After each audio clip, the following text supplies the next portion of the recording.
So editor in Leaf with this proposal, and I'm seeing a lot of people just rip into it on Twitter, so I have to discuss it. So the Leafs get Troy Terry from the Ducks, and the Ducks get Nick Robertson, Matthew Nyes, Ty Voigt, and a first and second round pick. Okay, this is so nuts. You're talking about 3 prospects with the potential of top 6, and then a first in a stacked 2023 draft, and then a second round pick. I don't even know, like, Nick Robertson, if you're getting Troy Terry and there's cap going back, I can see where this makes sense if Nick Robertson and the picks are in this, to be honest, because you're getting a Troy Terry who could score 25 plus goals, especially fellow American and Austin Matthews. That would be disgusting potentially if that was to be the combination. But Matthew Nyes and Ty Voigt in here as well. Ty Voigt up there in OHL points, if not leading, and then you have Matthew Nyes who could jump in this year towards the end of the year on the top 6 role, and with that size and potential, this is crazy. It's honestly crazy. I'm not going to rant and rip because I've made some hot take proposals myself, and obviously people will continue to share around the Nick Kypreos proposal back in the day of Montour and Ritchie for Nylander, and every time Nylander does something well, that will pop up. But the same way when I said that Steve Yzerman should have traded down to draft Moritz Seider, I look like a dummy in a sense because now people have used that clip of me going, Steve Yzerman, what are you doing?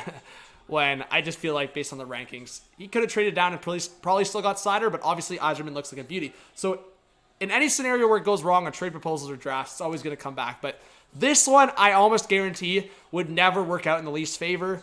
Troy Terry might still, like, when all is said and done, maybe Troy Terry still comes out of this as the best guy career-wise, has the best career, maybe ends up being the boost the Leafs need. And Tampa's overpaid so many times, right? But you've got to take at least Matthew Nyes out of this and at least either Voigt or one of the draft picks to make this somewhat reasonable, because that's just way too much for Troy Terry. If I had to adjust it myself and make it fair and the Ducks get what they're looking for, you'd have to send one of Engvall or Kerfoot back the other way to make the money work, probably. So if it's a scenario where you could have Kerfoot or Yarncrow on the right, on the left side, you could have Yarncrow on the left side. That means Troy Terry could play on the right side. I would say Engvall in there, Nick Robertson, and a first or second. Like, Nyes or Voigt, I've got to get out of here. Like, Robertson, the first and second, that's still a lot, but if they're taking the contract back and the money makes sense, first, second, Nick Robertson. That now we're talking. Like, that makes more sense for Troy Terry. First, second, Robertson. Maybe another B-level prospect, but Nyes and Voigt got to be out of this conversation 100%. I still want to keep Nick Robertson. That's my opinion. But I do think that this proposal is just insane. It's way too much, like way, way too much. I'm sure the Ducks would accept this. They'd be crazy not to accept this. But I do think it's also the scenario where the Ducks want to keep Troy Terry because he's also younger and in that kind of timetable. But you never know. I mean, I think this is a lot. I think the Ducks are in a rebuild. Nick Robertson, I think, would be ready to jump into the NHL with them next year. Same with Matthew Nyes.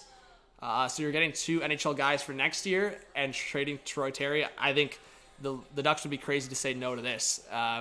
Big no for the Leafs. Take out Nyes, take out Voigt, and build from the first and second Robertson, if it's a possibility in any sense. But crazy proposal, and I just wanted to quickly talk about it.